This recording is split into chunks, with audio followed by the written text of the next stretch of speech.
Visions, I've seen it in my manifestation. I'm sleeping this guy and gonna create the most viral knockout ever. You know, That's what we need. we're sparring Warm some, up. some I know 8-year-olds. one thing. I got the 8-year-olds in there. If I find out anything, I'm gonna beat your ass, and I'm gonna beat Jaden on Love. On my mom, I'm gonna beat both of y'all ass. Impact Tank's legacy if Jake Paul were like to beat him or even like knock him out? Dude, Tank's a 3-division world champion, 4-time 3-division world champion. At the end of it, bro, you can't take anything away. Jake Paul just made a claim so bold, it lit a fire under Gervonta Davis. And now the entire boxing world is watching to see if he can back it. Up! Gervonta Davis just erupted after Jake Paul allegedly claimed he'd knock him out in only 3 rounds. A dig that added real stakes to the already noisy buildup. Critics and insiders say this fight puts Davis's reputation on the line, as it's rare for someone of his standing to face such a mismatch. A defeat would raise serious questions. At the same time, if Davis can overcome the hype, size, and power advantages Paul brings, the victory would be memorable, a moment that could define how fans in the sport of boxing remember him forever. To lose because he's the bona fide world champion. I don't care if he's much smaller. I think Jake Paul has sort of plateaued as far as where his boxing is concerned. It's rather low level. Yeah. He's big, he's physical, he's strong, he can hit. So there is that risk. Davis, at lightweight, you're in a moment where it's too physical for you. You can clinch.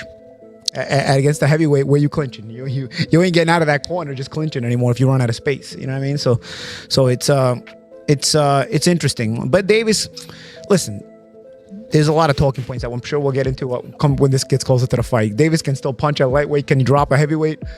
There's a lot to gain there, right? If Davis knocks... The answer is yes. If Davis drops Jake on his ass, as much as Davis is the one with more to lose, it's still a highlight moment. A visual that will stay forever. Yeah, but if you get dropped, even if you're smaller, you're still a world champion, multiple weight classes. If you get dropped, what's the look? What's the feel?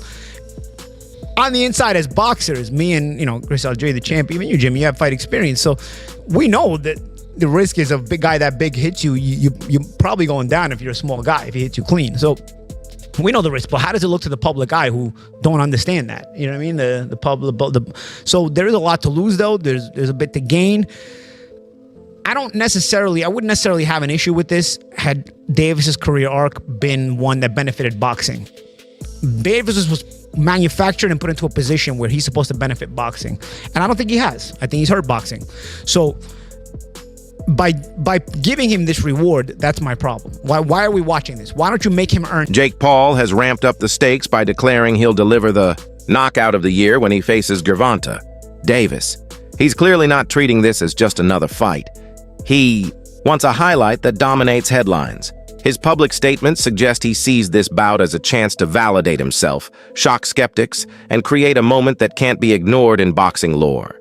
By aiming for the biggest knockout, Paul is betting not just on power but on showmanship, pushing the idea that this clash is about more than victory. Because this thing is going to be watched by hundreds of millions globally. Jake, give the people one thing that you can guarantee that they're going to get on November 14th when they tune in to Netflix. Yeah, you're gonna see the 2 biggest fighters in America go head to head with an amazing card. World championship fights back to back to back, and that's just how the MVP way we do it. And I'm gonna come for a knockout of the year again. I've seen it in my visions, I've seen it in my manifestation. I'm sleeping this guy and gonna create the most viral. Rolly Romero has weighed in on the potential fallout of a Jake Paul knockout over Gervonta Davis, arguing it wouldn't seriously tarnish Tank's legacy. He reminds critics that Davis is already a 3-division world champion and one of the most respected fighters in boxing. In Instagram reels and interviews, Romero emphasized that one loss, even a dramatic knockout, doesn't erase years of achievements, titles, and dominance across multiple weight classes. You can't be mad at somebody for doing what they feel is best for them. Will it impact Tank's legacy if Jake Paul were like to beat him or even like knock him out? Dude, Tank's a 3-division world champion, 4-time 3-division world champion. At the end of it, bro, you can't take anything away from him. Bro, you can't be mad at somebody for doing what they feel is best for them. It's the same way Roach feels Tank is the best option for him. Same way that Stevenson thinks Tank's the best option for him, or like all that stuff, right?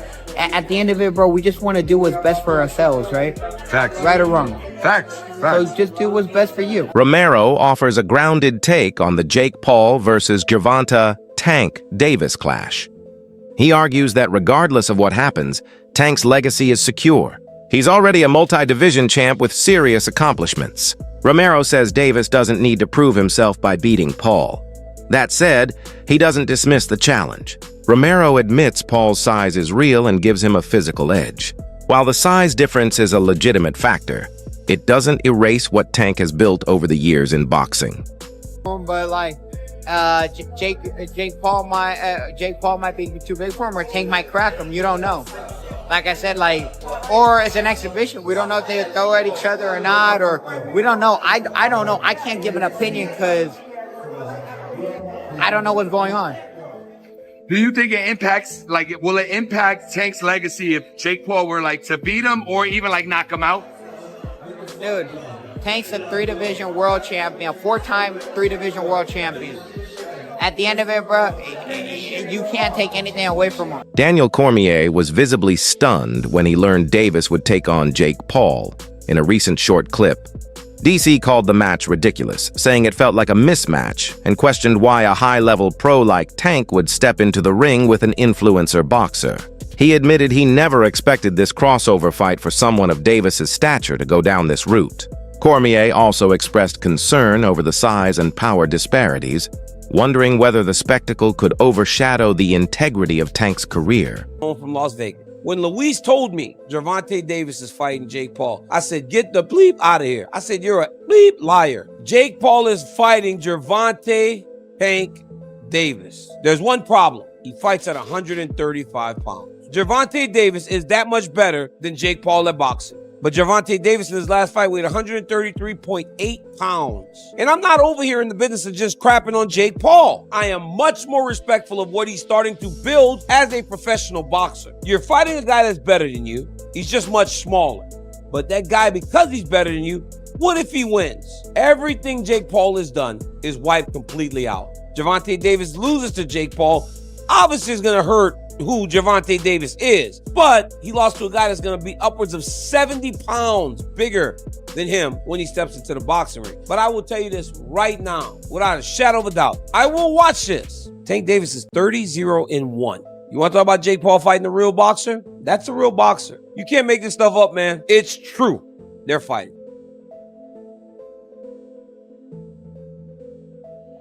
Kasai has criticized how hype and spectacle often drive these crossover matches, suggesting they blur the line between sport and entertainment. In a recent video, he called out Jake Paul for ruining influencer boxing, implying that some of Paul's promotional tactics twist narratives to gain attention rather than focus purely on athletic merit. Jake was never gonna happen. I didn't. Really? Yeah. You thought it was actually gonna happen? Bro, it's so crazy. Like, I feel like so many people just believe everything online. But that's pretty unbelievable on the other hand. I feel like I know, well, okay, how do I say it like this? Itoma versus White. I had a lot of people bet on White winning. And I'm there like, you guys don't watch boxing, do you? You just look at a record and go, oh, Dylan's fought many more people than Itoma. That record says a lot. Itoma's like 18, not 18, Itoma's 20, inexperienced, one. Like, I just knew Itoma was gonna just destroy him. And I think a good fight for Itoma would be him. Journalist Gareth A. Davies has expressed serious reservations about the upcoming Jake Paul versus Gervonta Tank Davis matchup, describing it as another example of boxing prioritizing spectacle over substance. Davies argues that with the glaring weight difference and the exhibition status, the bout undermines the fairness and competitive integrity that traditionally define the sport. According to him, the fight may attract mainstream attention and generate revenue, but in doing so, it risks eroding the credibility of boxing as a serious athletic contest. I think we've gone out of the frying pan and into the fire because we thought we were going to get Jake Paul and Anthony Joshua very soon. We'll speak to Frank Smith about that in the next section, obviously. Eddie Hearn was teasing it to me personally last week. £80 million on the table for Anthony Joshua to fight Jake Paul. But 8 inches in height difference, 7 weight divisions between them, 5 stone, 70 pounds between them. It's a joke. It's a circus fight as opposed to a disgrace of a fight, which was Anthony Joshua and Jake Paul. At least you feel in this, you've got quite a poor, very big one against a pound-for-pound, brilliant, unbeaten little un. And the little un who'll come up to his navel will hit him with a lot of body shots. I said in the week to Danny Kelly and Charlie Brooker that, do I mean Charlie Brooker? No, Baker. Charlie Baker. That Charlie Brooker's a different person altogether. That he'll be throwing the Superman punch, the leaping left hook. It's going to be a very odd thing. It's called, in inverted commas, an exhibition bout. But everybody in boxing who is a name doesn't mind going in with Jake Paul because they know they're making millions of dollars. And that's the only reason that Gervonta Davis, who's being called the poison little elf by Jake Paul, and it'll be fun in the build-up.